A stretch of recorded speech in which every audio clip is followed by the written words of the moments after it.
మార్గశిర పౌర్ణమి వేళ బ్రహ్మముహూర్తంలో ఈ 4 మంత్రాలు పఠిస్తే చాలు సిరి సంపదలు మీ సొంతం అవుతాయి. హిందూ సాంప్రదాయంలో పౌర్ణమి తిథి అత్యంత పవిత్రమైనదిగా పరిగణించబడుతుంది. పౌర్ణమి రోజున సత్యనారాయణ స్వామి వ్రతం ఆచరించడం పుణ్యప్రదము. అలాగే లక్ష్మీదేవిని ప్రసన్నం చేసుకోవడానికి కూడా ఉత్తమమైనది.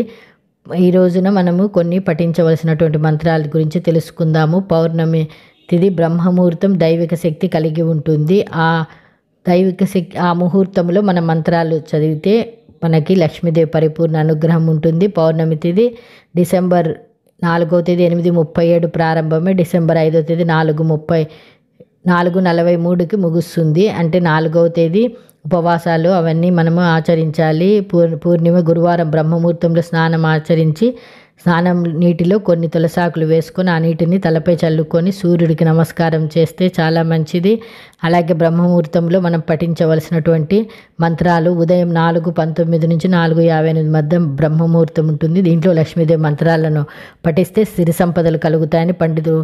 ఆ మంత్రాల విషయానికి వస్తే ఓం హ్రీం శ్రీ కమలే కమలాలయే ప్రసిద్ధ, ఓం హ్రీం శ్రీం ఓం మహాలక్ష్మే నమః, ఓం శ్రీం శ్రీం శ్రీం శ్రీం సహ చంద్రాంశయే నమః, ఓం నమః నారాయణాయ నమో నమః అనే ఈ మంత్రాలను పఠిస్తే